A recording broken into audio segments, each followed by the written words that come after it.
विमल, पोलो, जोबा केसरी, हर पल मनाओ केसरी त्योहार। एलिगेशन हम पे लगता है तो हमने कहा कि ठीक है भाई, अगर आपको इतना ही लगता है कि हमसे आपको नुकसान है तो आप गठबंधन में हमको शामिल कर लीजिए। गठबंधन में जब हम शामिल करने के लिए कहते हैं तो उनके बड़े बड़े नेता और नेता कहते हैं कि देखिए ये झुक रहा है। अरे हम झुक नहीं रहे हैं। आप जो रोते हैं जब सरकार आपकी नहीं बनती है तो आप सबके मुंह में लॉलीपॉप देते हैं कि ये किसके वजह से, तो एमआईएम के वजह से, एमआईएम के वजह से। तो आज एमआईएम आपको क्यों खटक रहा है? क्योंकि मुसलमान के हक की आवाज को उठाते हैं हम। आज 2% आबादी है ना, 2% आबादी जिसकी है उसको आप जो है बगल में बैठा करके हेलीकॉप्टर में उड़ाते हैं, और जिसकी 18% आबादी है, क्या वो आपके आसपास भी बैठने के लायक नहीं है? तो ऐसा नहीं होता है, इसीलिए नुकसान है। अच्छा, इस बार क्या होगा? इसीलिए मुसलमानों ने साथ छोड़ा। नुकसान की बात मैं नहीं कहूँगा, साथ छोड़ दिया। साथ इसीलिए छोड़ रहा है। आज वो तो बीजेपी होगी ना, फिर बीजेपी से राजनीतिक जो अदावत है कि मोदी सरकार ने कई सारे ऐसे फैसले किए जो आप मुसलमानों के हक के खिलाफ रहा, उनकी कौम के खिलाफ रहा, उनके मजहब के खिलाफ रहा। तो इस आधार पर लोगों ने आप मुझे एक चीज बता दीजिए, मुसलमानों के हक के लिए किसने लड़ाई लड़ी है? जब बाबरी मस्जिद गिरा था सरकार किसकी थी? जब बिहार में जब भागलपुर दंगा हुआ था सरकार किसकी थी? जब बाबरी मस्जिद में ताला लगा तब सरकार किसकी थी? क्या बात कर रहे हैं साहब आप? मुसलमानों को किसने नहीं ठगा? तब हमारी आबादी के लोग पढ़े लिखे नहीं थे, अब पढ़े लिखे हो रहे हैं, अपना रुख बदल रहे हैं, तो लोगों को पेट में दर्द होने लगा है। आप इधर देख लीजिए ना भाई, आप मुझे बता दीजिए झा जी की कितने वोट आप आरजेडी को मिलता है, लेकिन उनके लोग, झा के लोग बैठेंगे कहाँ जाकर के? दिल्ली में बैठे हुए हैं ना, राज्यसभा से गए हैं ना। आज एक राज्यसभा में कहाँ से है? हरियाणा से। हरियाणा कितना सीट दे दिया है उनको? वो किसकी सीट थी? अशफाक करीम साहब एक मुसलमान थे। आप उसकी सीट को लेकर के, एक हरियाणा के लोगों को लेकर के आप सांसद बना दीजिएगा। हम क्या करें?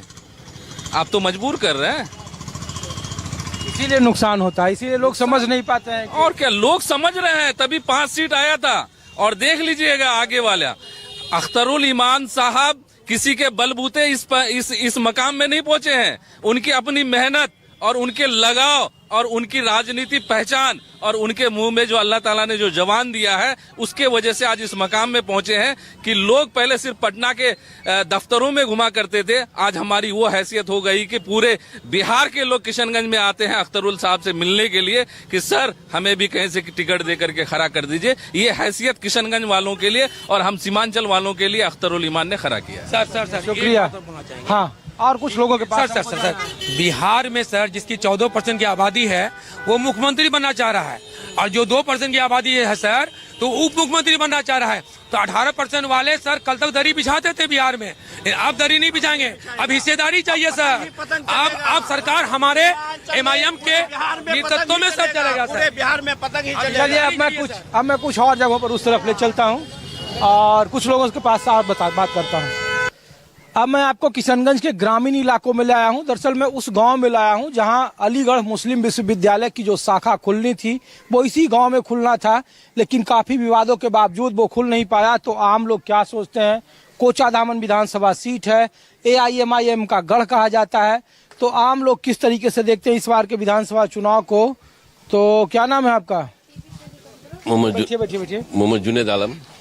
जुनेद जी। और आपका क्या नाम है? हफीजुल। यहीं रहते हैं? हाँ, ये तो यूनिवर्सिटी खुल गया? ये कॉलेज खुलना था, खुल गया? अभी नहीं खुला है ना, अभी पता नहीं कब तक खुलेगा। क्या लोग कहते हैं क्यों नहीं खुला है? वही तो बोल रहे हैं कि क्यों नहीं खुला अब तक। नहीं, अगर कांग्रेस का सरकार रहता तो मतलब खुल जाता अब तक, लेकिन बीजेपी का सरकार में नहीं खुला। कांग्रेस का सरकार आ जाएगा तो खुल जाएगा? खुल जाएगा। तो इसके लिए तो लोग कहता है जमीन तो नीतीश कुमार की सरकार नहीं दी थी। नीतीश कुमार का दिया हुआ था। हाँ। अभी भी है उसी का दिया हुआ। हाँ। लेकिन अभी तक यूनिवर्सिटी नहीं बना है। तो इस बार क्या है इन इलाकों में, किसकी हवा है? नीतीश कुमार का है कुछ जादू? नीतीश कुमार का है। और ओवैसी साहब का, पतंग छाप उसका भी उम्मीद है, थोड़ा थोड़ा उम्मीद है उसका भी। आप बताइए। मतलब यूनिवर्सिटी के मामले में केंद्र सरकार से नीतीश कुमार ने 224 एकड़ जमीन दिया था। उसके बाद इसका तो राज्य का काम था, ये अपना काम कर दिया, लेकिन केंद्र सरकार उस समय सोनिया जी आकर के इसका शिलान्यास किए थे 2012 में। और उसके बाद से जमीन, उसके बाद अलॉटमेंट भी हुआ 136 करोड़, उसमें से 10 करोड़ मिला, जिससे 4 दीवारी का काम का निर्माण हो चुका है। और उसके बाद बांध का काम शुरू हुआ, जिसे एनजीटी में केस किया गया, कोई 82 का कोई ST/SC से केस करवा कर। अभी तक तो नहीं खुला है ना। दरअसल हम लोग इसीलिए आए आपके पास, ये जानने के लिए अब 1 महीने के बाद चुनाव होना है, तो हमने सोचा कि भाई लोकसभा का चुनाव हुआ तो इस कोचाधामन में सबसे ज़्यादा AIMIM को वोट आया, 68,000 वोट आया, कांग्रेस से भी ज़्यादा, इंडिया और NDA दोनों गठबंधन से ज़्यादा। तो इस बार के विधानसभा चुनाव में, पिछले बार विधानसभा चुनाव भी पतंग छाप यहाँ जीता, तो इस बार की स्थिति क्या है? इस बार की स्थिति ये है कि अगर महागठबंधन में आरजेडी से अगर मास्टर मुजाहिद को टिकट मिलता है तो ये सीट कंफर्म है कि मास्टर मुजाहिद सब निकाल लेंगे। और अगर अदरवाइज अगर किसी को टिकट दिया गया तो फिर आरजेडी यहाँ फेंका जाएगा।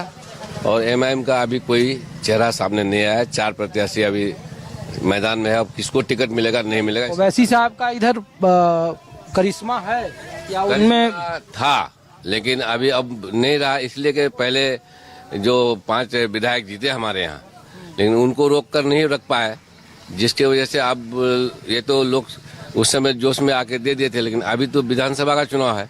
अवैसी साहब तो दिल्ली में है और यहाँ विधानसभा में लड़ने के आदमी चाहिए, तो उस हिसाब से तो अवैसी साहब तो पटना में नहीं रहेंगे, जो लोगों का समस्याओं को उठाएंगे या उससे कुछ मामला होगा।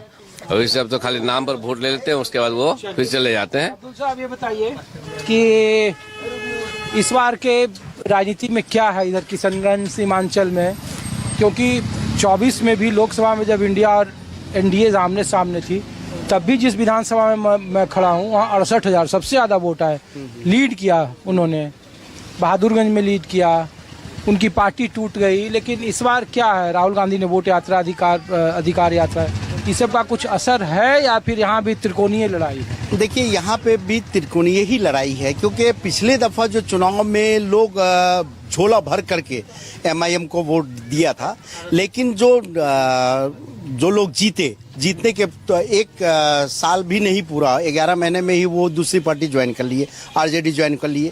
तो लोगों में जो वो कैंडिडेट से नाराजगी है।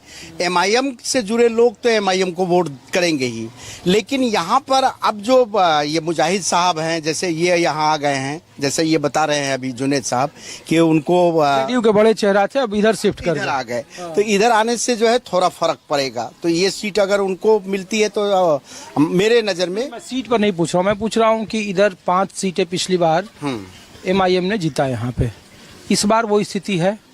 जी बिल्कुल, ऐसा लगता तो है, ऐसा लगता है कि MIM को जो है यहाँ सीट तो मिलेगा ही। अच्छा, सीट मिलेगा, इसमें कहीं दो मत नहीं है।